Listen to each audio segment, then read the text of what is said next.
Good evening and welcome to The Square. Tonight's discussion is going to focus on how best the Rwandan government can improve on delivering services for the benefit of citizens in Rwanda. We're having this conversation against the backdrop of the upcoming 16th edition of the annual leadership retreat, which is going to take place in the first week of March.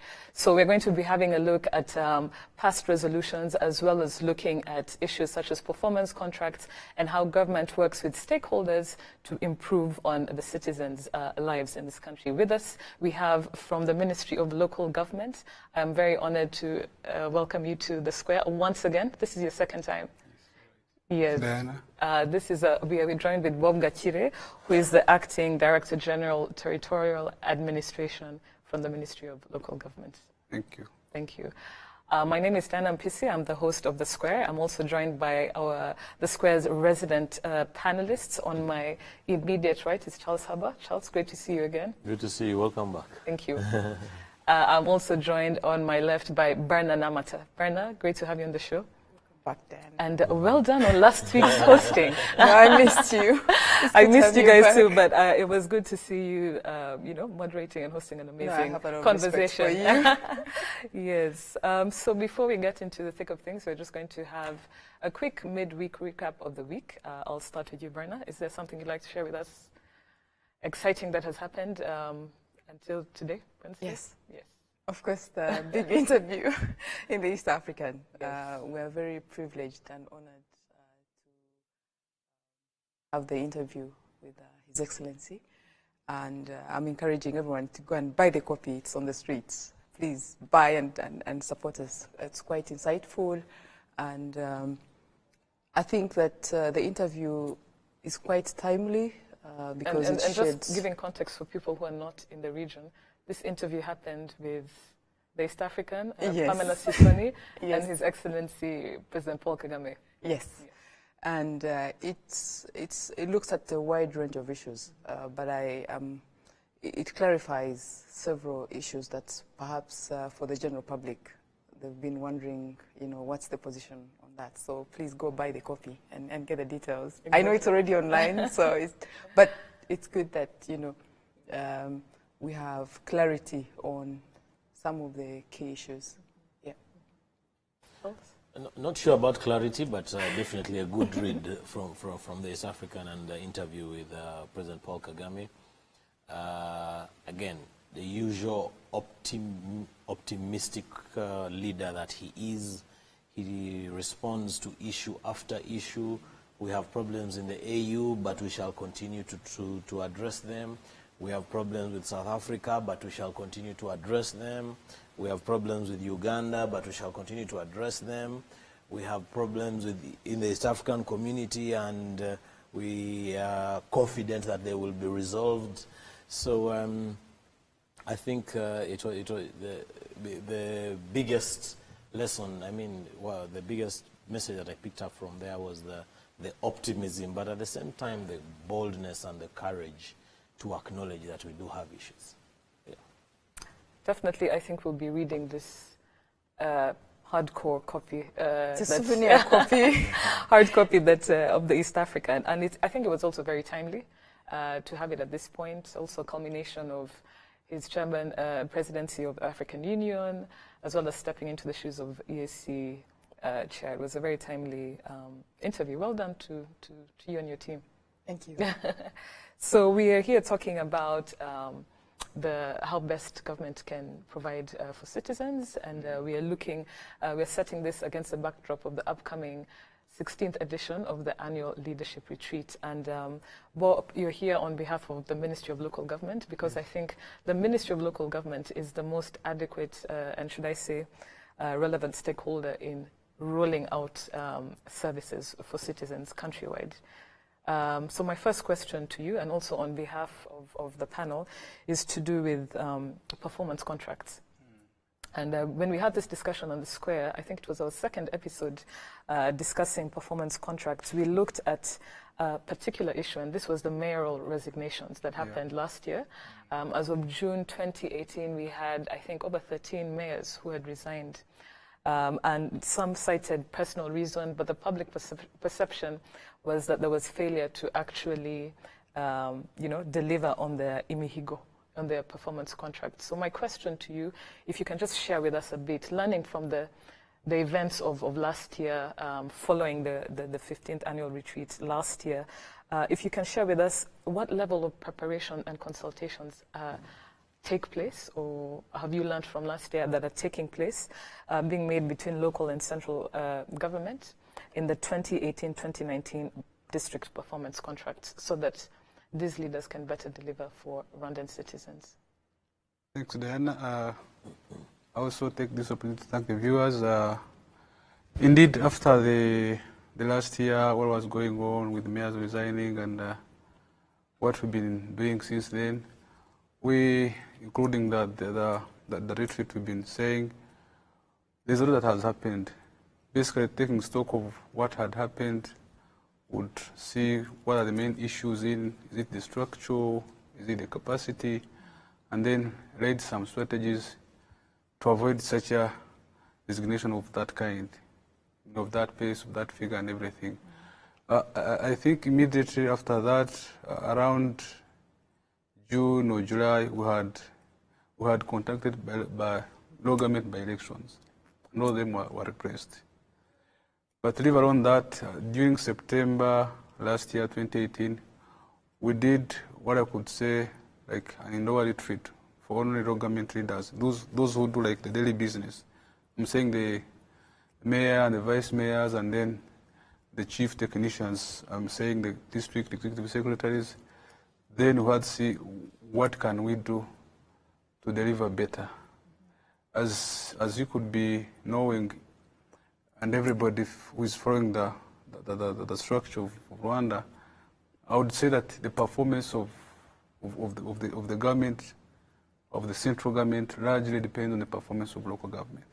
Because whether you're in agriculture or health or education, everything you do is done by the local government.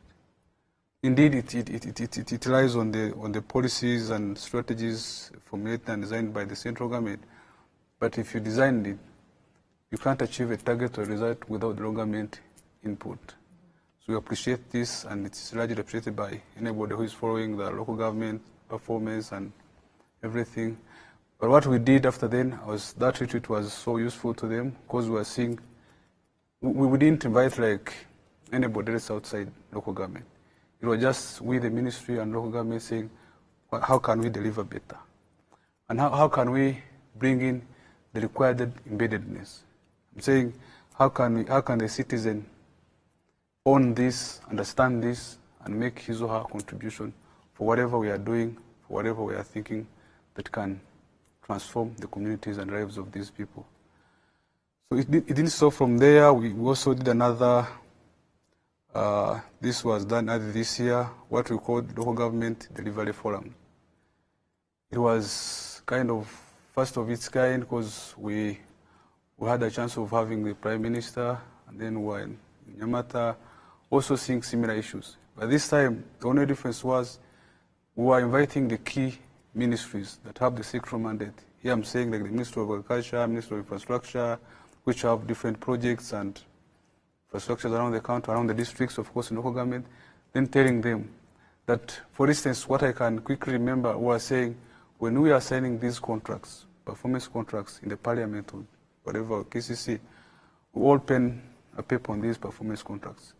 But then thereafter, our ownership all jointly goes on declining. Then we were saying, what can we do? That ownership from the beginning, how can we go with it till the end of the next evaluation? But another thing that was done, which was done even last after the previous district of 15, was like revising how can we set performance contracts that are more transformational. As you could be aware, the last year, evaluation was conducted by NISR. And what was the difference? Can you spell out NISR? National Institute of Statistics for Rwanda. What was different is we couldn't only stop on just saying that we construct a health center or a school. We're even seeing is, yes, you constructed a school, but is the dropout also decreasing? You've constructed a health center, but do they have equipment? So that was the difference. Before, you could just see a structure standing, but what is it being used in that structure? So we couldn't, if you couldn't attain it and then make it transformation for the communities around, you could score lowly. Those are the things that we discussed, and then so there's a level of institutional coordination that you, at least to a certain you really extent, adopted following the events of last year. Yes, which is helping to have at least performance contracts or MHIGO that is more transformational than before. But another thing we did is which is continuous, is about building their capacity through different stakeholders, including the associations of local government, which is LARGA, Rwanda Association of Local Government Authorities. They also do kind of capacity across the local government officials, be it the lower staff, the directors, and others. But this is a continuous process. Okay.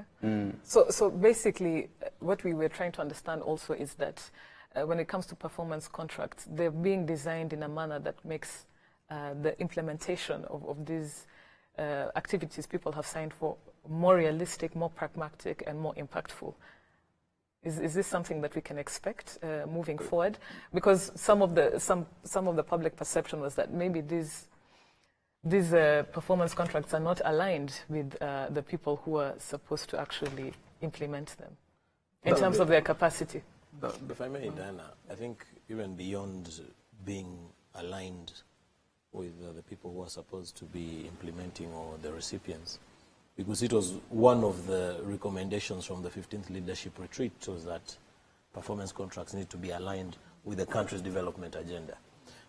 And I think that's where really the biggest gap was. I would be very keen to see how that has changed. But on a general comment in terms of the leadership retreat, one thing that used to be that is no longer is, in the true sense of the word, you expected the leadership retreat to be a secret. But it's actually a very predictable forum. When the leadership retreat happens, day one, all the banners will go there to cover the event. And then after day one, they are chased away. And then the retreat continues for another 2-3 days. And then for the public to know exactly what happened during those 2-3 days, you see the reaction of all these leaders in the next 1-2 months, and then you're able to detect what actually happened.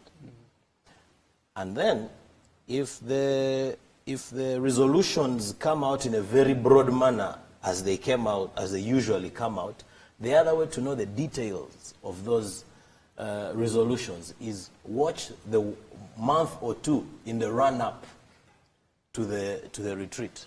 You will see all sorts of actions happening. And Bob has just said that we are preparing.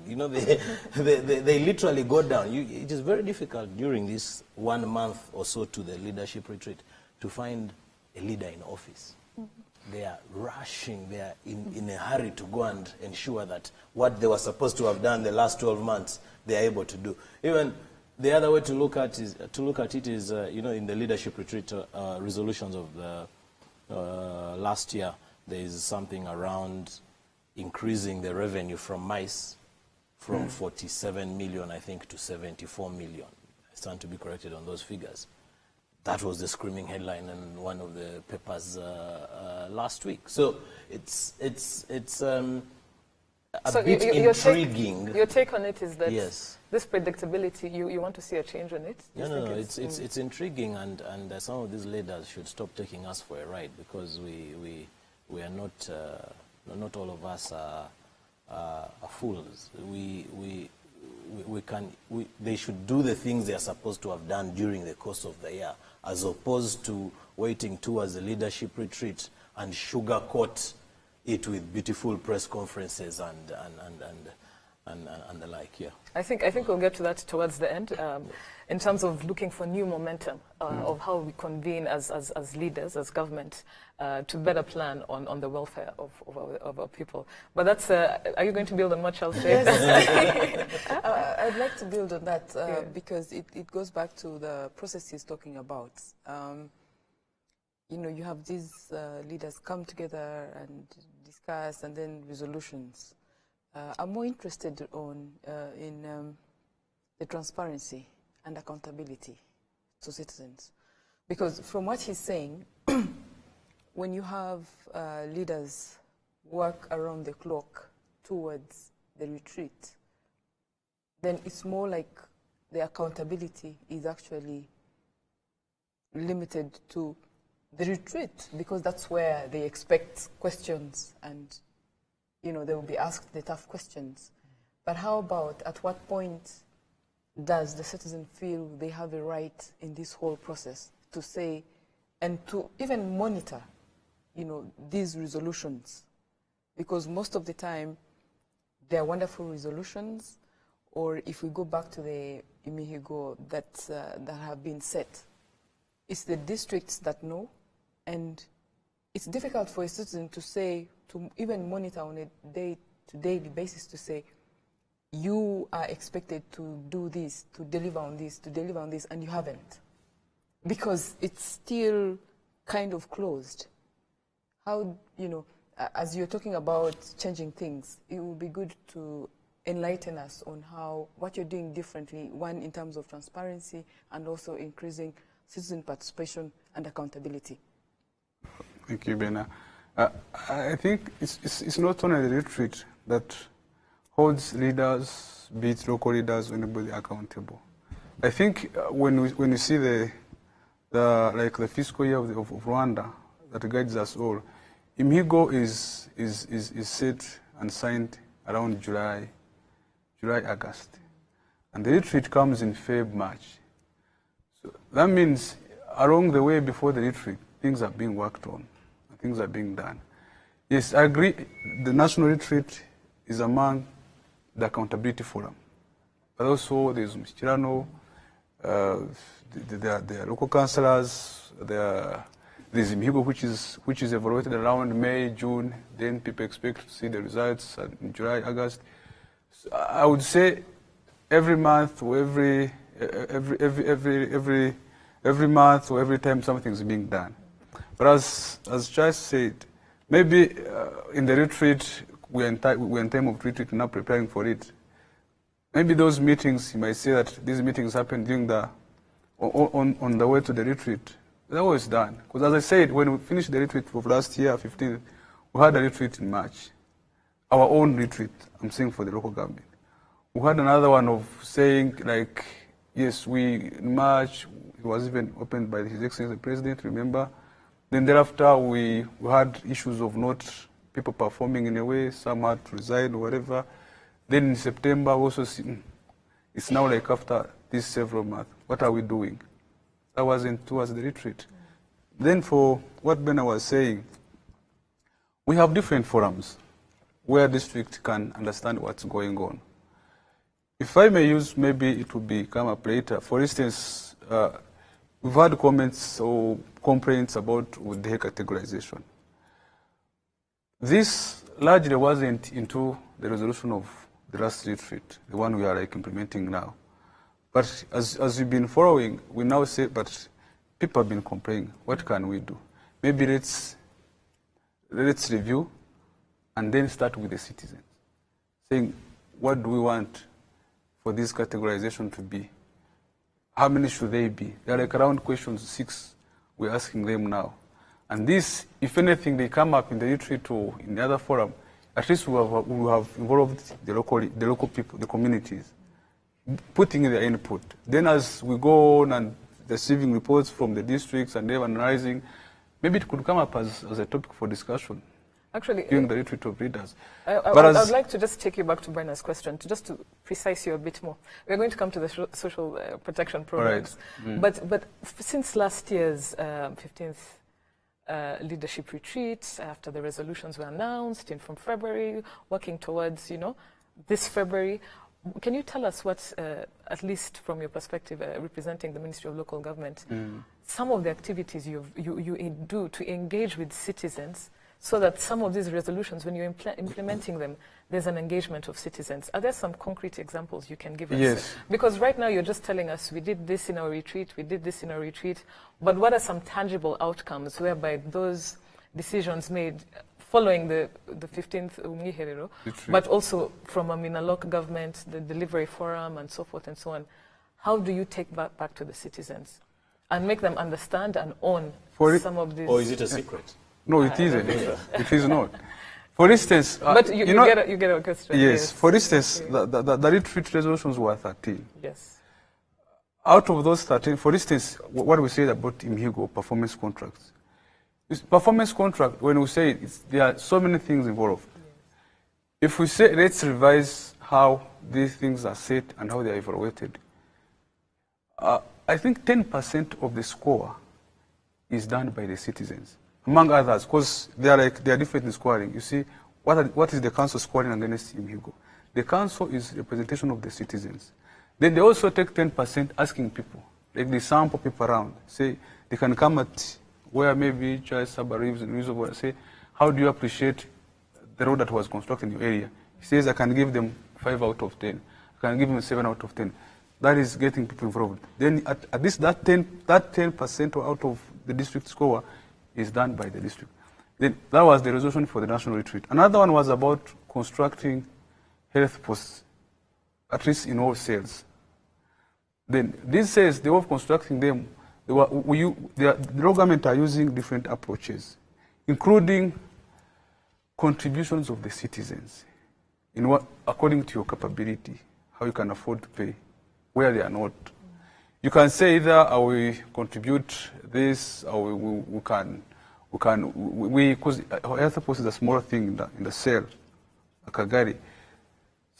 The citizens are also contributing one or another. First of all, indirectly, like paying. Some of these health posts are being constructed using the own source revenues. Own source revenues. These are the revenues collected by the district and used by the district.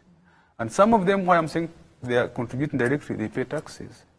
So when you pay taxes, when you're in a village like Nyaruguru or Nyagatare and see something being brought near, like a health post, then you're contributing. When you say in Mihigo, as we said, I will pay for health insurance because it's paid by the citizens, by the pathology. So if the district gets 90 in that indicator of health insurance, then you're contributing.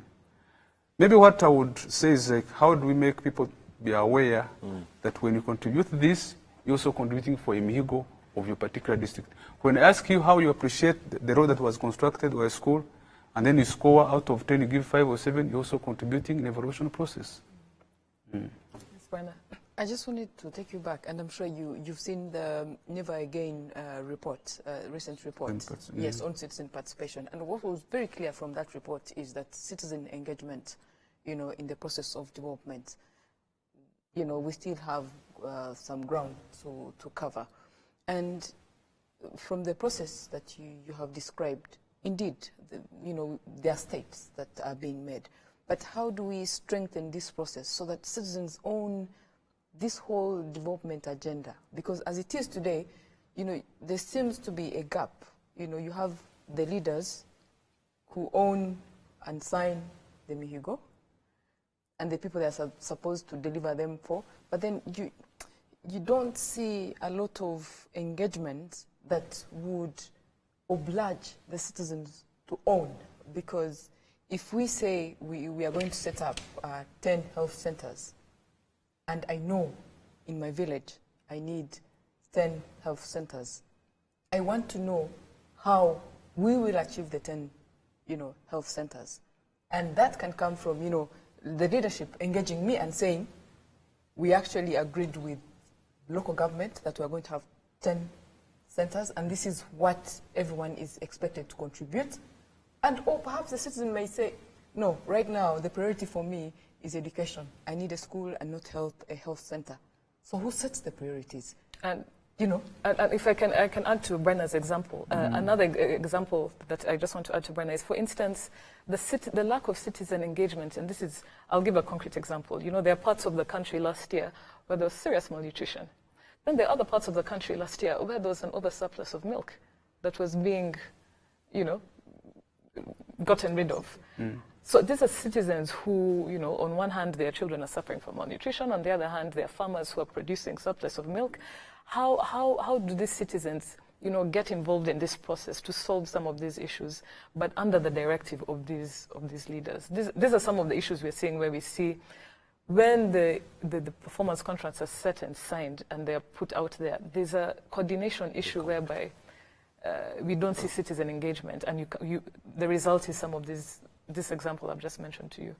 So how does that work? How is this? What changes can we expect moving forward? Thank you, Diana. Thank you, Ben. I think we still have. I accept we still have some gaps somewhere, and we need to fix this. Yes. More especially on citizen participation, as you say. But when you see the trend, we keep on improving. Absolutely. The good thing, we have structures. I think you are all aware that we only have like at least a week, a day. We do have community assemblies. Maybe turn up is another issue. It's the city. It's not seeing the higher number turning up, but at least we have these structures. What we are doing is how do we strengthen these community assemblies for everybody to get involved? When we are launching this planning cycle of 1920, which starts in September, I think you followed in a way how we kind of, in all cells of Rwanda, we had to say that planning's priorities for 1920 should have the citizens' demands or wishes. And then they gather, at least every cell, that is, there are always administrative people that have staff, how to gather issues from the people residing in that cell.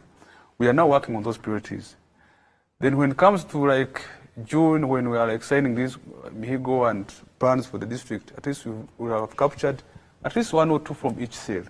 Of course, it goes with the capacity of funds and budget for each district. Then for like, how do we, what Ben was saying, numbers, never again studies and whatever. But when you see also other studies like CRC by RGB, to me, the numbers are increasing. The numbers are increasing, maybe at the not a satisfactory level where we all want. But over the years, there's been an upward trajectory. Exactly. From 60, I think, from 64, we're now around 71. The target is 85, of course. We're not hitting the target, but we keep on seeing and building the capacity of local government to involve citizens. If they're not involved, then there's no sustainability for this, what we are doing. Yes. Brenna, just very quickly. I have a proposal. Is it possible to, as you said, the Mihigo, to come up with an indicator that measures citizen participation in this whole process? You don't have to answer that today. What's an idea that has been thrown there? Because then, because what we've seen with Imihigo is that leaders are keen to score on indicators. So if we can score them on citizen participation directly and say, you are at maybe 0 or 5, then perhaps they will take it more seriously and the consultative process will get better. I don't know. On citizen participation? Yes. We do it, maybe we do it differently in another way. For instance, when Imihigo is in 3 clusters, there is economy of building roads and factories, agro-processing plants and whatever. Then there's the part of social. It goes with reducing dropout, having schools, paying wearing shoes, medical insurance and whatever, hygiene and sanitation and everything. Then the cluster 3 is about governance. The indicators for governance, if you do it well, then citizen participation goes up. For instance, if you say, I will resolve citizen complaints at this level, resolving them doesn't mean that you will just receive their complaint. You go there in those community assemblies, I said, then discuss with them. But also in the same forum, you will say, I will strengthen community assemblies. So when you strengthen community assemblies as a target, at least you're trying to strengthen this forum, this session, where the citizens come and discuss their issues, and then when an evaluator comes at the end of 12 months, we ask them, did you participate in this? When he or she says yes, at least the figures goes high. That's how we embed in the citizen participation indicators. Bob, I think you guys are doing a commendable job. It's just that I think you're lighting a candle and keeping it under the table in a dark room. So it's extremely important. In the business world, we usually have project trackers. So I think it's also important that for you, once you leave the leadership retreat or that local government retreat for that matter, whatever forum you have met in and resolved to do something. You inform us who are the beneficiaries of whatever you're planning to do, that we resolved to have built 54 kilometers in the residential areas and achieve that by 85%. We have 12 months to do that. The first quarter has ended, we have achieved it by X percentage. The second quarter has ended, we have achieved it by X percentage. You know, so that we're able to track it. That doesn't only help us to know that you're up to something, but it also helps you to be able to track that you're on the right path. So you don't wait for the leadership retreat again, or at the risk of repeating myself, to be knocking at the door and then tell us the good things you have been doing for the last 12 months. For us, we'll think you have been sleeping and you're waiting for the leadership retreat to wake up. Yeah. But you do have a point in terms of some agencies coming to the fore ahead of leadership retreats, waiting, 12 months to come and start implementing things just before. My next question is, and also this is to the panelists now, on the social protection programs. And you mentioned it, and this is based on the fact that these social protection programs, ubudehe, if you will, in Kinyarwanda, there's citizens who've been complaining recurrently, apparently, of government authorities for being corrupt in classification of citizens. Now, as you all know, the classification of citizens is to put them in categories based on their livelihoods, so to speak, and welfare, and therefore providing them services based on that categorization. So what is being done to actually categorize citizens correctly in terms of what local government authorities have been doing? I think before you based on these complaints, yes. You know, when the Prime Minister was was speaking to the leaders in the retreat that Bob mentioned earlier on, he took them on cooking figures. Now, he also mentioned that in the last retreat, last year. Yes, certainly. He said that as well. So, of course, this has been a general Rwandan problem. Historically, you'd have Ministry of Finance coming up with painting a very rosy picture on some of these things. You'd have World Bank doing business rankings with RDB performing extremely well in certain areas, but when you go deep down, it's actually very difficult to get a building permit. So please don't feel very lonely in this. You work for a government that is historically known for being a big kitchen. Yes. Thank you, Urban. Then on community, on ubudehe categorization, yes. I think and and complaints. Yes. It somehow answers what you've been asking before. How do we engage citizens, and how do they participate in what we're thinking or planning for them? This was launched like yesterday countrywide, but launched at the grassroots level. As I said, every Tuesday, as per the guidelines, at least in every cell, there should be a community assembly, meaning all citizens who are living in that cell, we don't force everybody, but should go there and then see, just get awareness on what's going on at government programs or policies, but also resolve some complaints or demands within that cell. So yesterday it was all about, we've had complaints in ubudehe categorization. Yes. Now, you've been saying we just took figures, go and work that in the offices, we are not there. But now, we had your comments. We really understand them, and we need now you to own it, understand it, and do it from you. We had like a couple of questions, around 6, that we were asking them, for instance, how many categories do you think should be there for ubudehe categorization? Should they be 5? Should they be 4? Then who should be, what criteria puts me or you or anybody in category 1 or 2, whatever, depending on which category? Is this the first time you're having such a conversation with citizens? Or the first time ubudehe was rolled out, it was just implemented with very little consultation? We've been doing it, but as we all know, as we all do as institutions develop, yes. When we implement, when you find gaps, you take stock, then go back and see where can I correct. Okay. So that's why you say now, let's start and make it wide. In the previous categorization, structures like community assemblies weren't there. would just maybe let these people in the village do good, and then ask them, and then.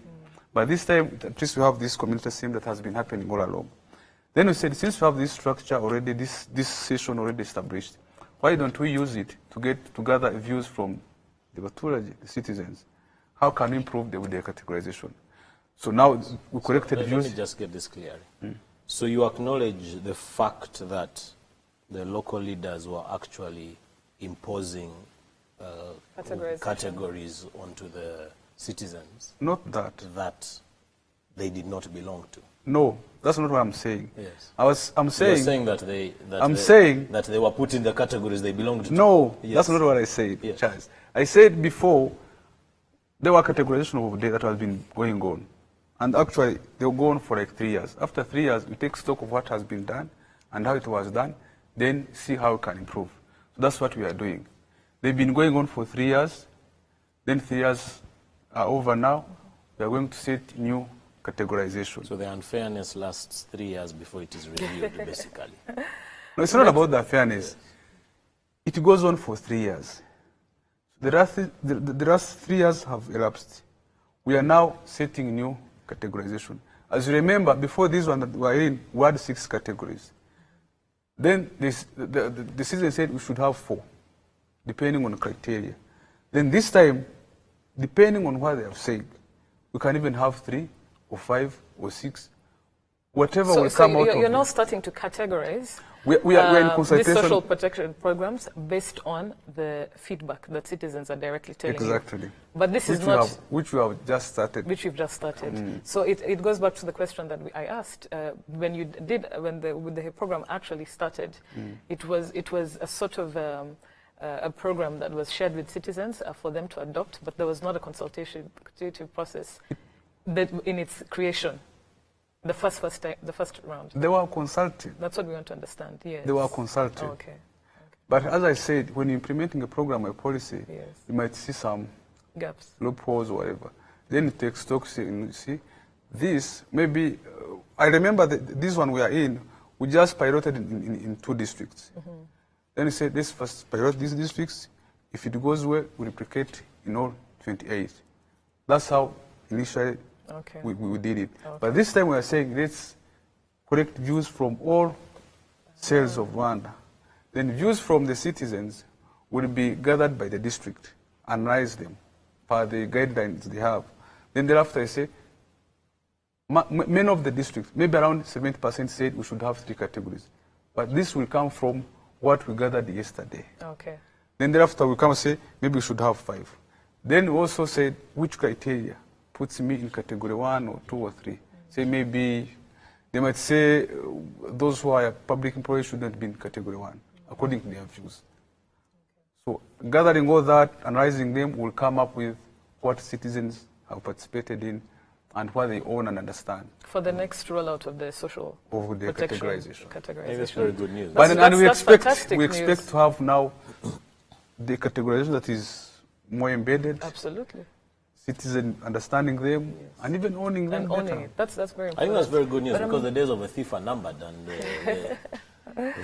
yeah, 40 days. Yes, Brenna. Yes. I'm keen on monitoring implementation. Who will be in charge of monitoring this whole process? And the reason I ask that is because if you're telling us that it takes 3 years, what if... Review. Yes, 3 years to review. What if there was a mistake? Indeed. I think there was a mistake. Yes, this is what citizens are telling us. Maybe let me correct you. In those 3 years, yes, if I want to change, there's even graduation. There are those who graduate. If I want to change, it doesn't stop that you've given your views and whatever and categorized. You won't get any chance of changing the category. Along the way, you do request. Even at the cell, say, me, the examples. Me, I've been category 1, but now since I got Savvy, I got money from Vision VUP program. Since I got money from Udehe, whatever, I would like to be in category 2. So within those 3 years, there's actually, it's not static. There's It's not actually static. movement. You can request But did you above realize and that change the below. all category. the examples Bob is giving are change upwards. Yes, exactly. And But there's some who can move downward. Someone No, can no, come. from what I can they? get, correct me if I'm wrong, Bob, from what I get, the only option, the only opportunity you have to change downwards if you're unfairly categorized is after 3 3 years, yes. No, you can't even change downward. If you say this During the 3 years. This is done in the village level. If you say maybe when you were doing categorization, I was better and I had this source of income, but now I would request for the change. They do. But Bob, that's They the can change. painful- I think that's the painful process that's been going on, and this is why we've had public outcry. You know that it's much easier for you when you graduate, yeah. But when you fall back, it's very difficult to prove to the authorities that actually my circumstances are worse off. So what I'm asking is, you know, as you roll out the new Categorization plan, yes, how do you ensure that if things don't go according to plan and my circumstances change downwards, you can easily rectify so that there's no public outcry? How have you fixed that? Bana, you're absolutely spot on. But I will answer Bob. I will answer on Bob's behalf without necessarily showering him praise. It is very difficult for the local leaders to accept that you're going to drop down in the categorization of your Obudehe for one simple reason. Because that means that their performance contracts are going to be affected negatively. Yeah. They assume an ascension. And for you to come up and say that my villagers, my people have dropped in the standard of living, you're going to get a bit of stick for that. Yes, so you that's have to account likely for not that. going to happen. Exactly. Yes, Yeah. yes. So there has to be a way. Charles, Obudehe categorization is different from Imihigo. Yes, it is. Please Totally different. explain to us. No, but For instance, you mentioned in your own words, Bob, that one of the categories in the performance contracts, there was a social aspect. You said that. But in social aspect, Yes. there are so many activities. In the social aspect, there is school construction. That I will construct schools. There is dropout. There is paying medical insurance. There is Which is as per your Budehe category. no. Exactly. Yes. Yes, it is. Yes. But So they're you can't say. You can't say it's different. They are always interlinked. But with the categorization, it's one indicator of medical insurance you're saying. For instance, economic cluster, which often is take 60% of the score, getting an tarmac road in where you stay doesn't matter whether you're in Budehe 1 or Budehe 2. They just say we have to construct this road, put in tarmac because it is needed, it's necessary. Budehe categorization as in being linked to Hugo, it's really insignificant in one or another. Okay, Maybe if you're saying for like this EACV we see, because for them it's about poverty and whatever. Say if in my district, if I say I have many people in category 1, and then EACV which comes after 3 years will put me down, and I don't think you can do that. How? EACV is scientifically done. Yes. I can't ask somebody, do you eat? How many times do you eat? And whatever. If there's no way the district or government can say, if AICV or NISR comes, national statistics say, you say, I eat when you don't eat. You can't do that. But Bob, I just want us, before we go to our next question, to just tighten, I think, what Berna was trying to get at, and before Charles answered on your behalf. But basically, in the categorization of people and their welfare, and it's categorized for a reason, to pull people out of poverty and to ensure they get the services they deserve based on their capacity. Is it possible if someone moves down in the category, let's say from 1 to 3, that person, if he or she goes to the district, this is when I'm trying to echo what you said, and says, I need additional services because I'm no longer financially, economically capable to remain in the first category, so I therefore need this and this sort of welfare support from government. Is that possible within the 3 years? It's much possible. And it's not done at the district. Yes. When you want to change, you get a form from the cell. The cell also gets information from the village. Of course. Where you're living. Yes. Say, That's the evidence. Charles wants to graduate. because he was in category 1 when we were reviewing the categorization, but now maybe he has an income, he got married and everything. They just fill the form. Now the sales have the software, which is even linked up to load that. Our question is vice versa. Is that possible? It is possible. Okay. I think very it is quickly possible. before I think it is possible. Yeah. What I'm concerned about is the process leading to making that possible. Now, going back to the issue that he raised, human behavior always responds to incentives. Yeah. There is no, as far as I know, there's no incentive for the local leader to report that 10 people in my village have gone down, you know.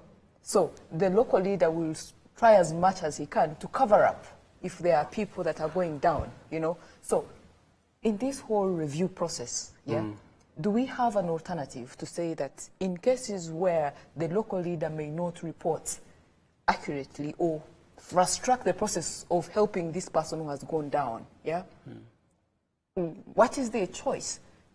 Where can I go if I've gone down and the local leader, the process is taking long? What happens? If you want to go to the category 1, you've been in category 2. Yes. It's possible. For instance, if a disaster happens, right? Maybe you lose a house and everything. You just go and tell the local leader, I'm no longer able to do this because my income is very low. This is what And we then wanted to get to. If you don't do it, then at least the consequence will be on you as a leader, because you'll be able to rent for him or her.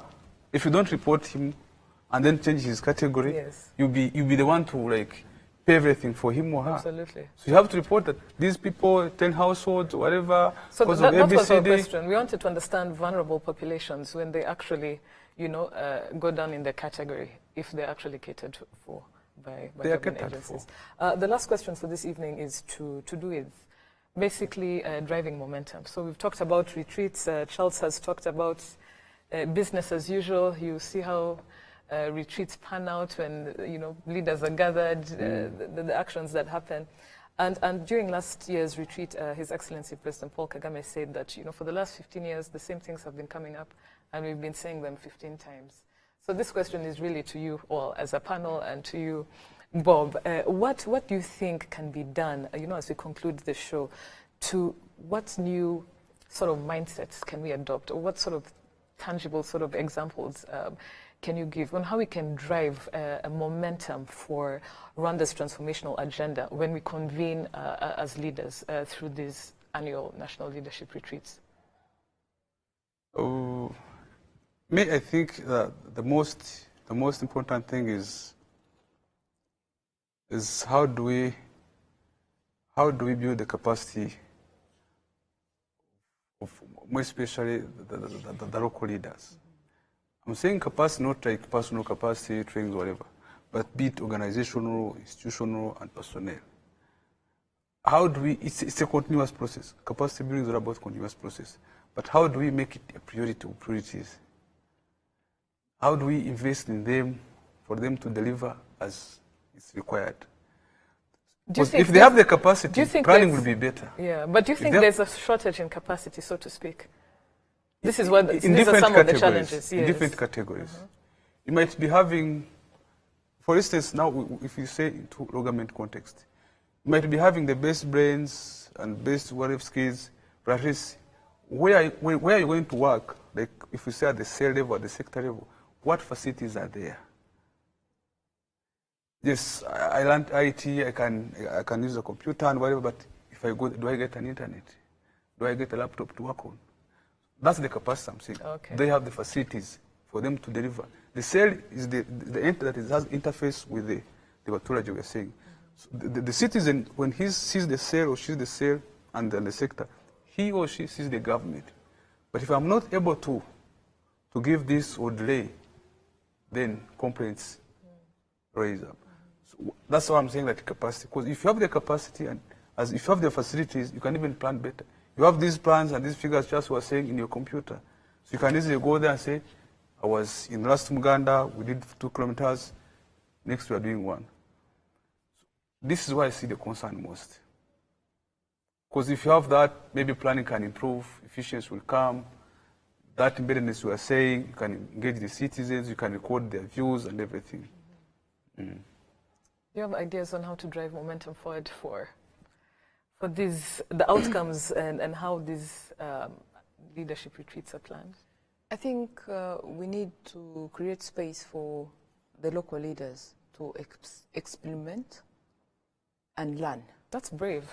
Experiment and learn at whose cost? No. At your cost, at my cost, as a citizen? Because what you have sometimes is that people are in positions and they cannot take any decisions. And that takes forever because they are afraid of taking any decision.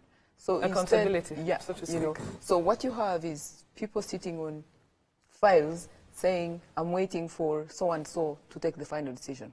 Because should anything go wrong, it's not my problem. It is their problem.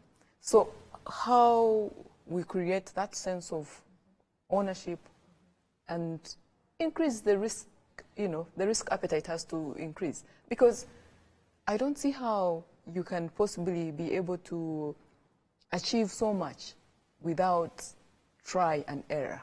Now, the interesting thing is, when you look at Rwanda's development process, it's been try and error. But there's research coming out showing us that that is not done on a day-to-day basis. So imagine what we could achieve if we had the opportunity and the space to try out and learn. So that, because part of what discourages the experimentation and learning is the heavy cost that comes if there's an error. Someone is completely... And being afraid to fail, Yeah. And we, as we all know, there are elements of failure that actually teach you how to do it better the next time, or what to avoid the next time. So it's a learning. It's definitely part and parcel of learning.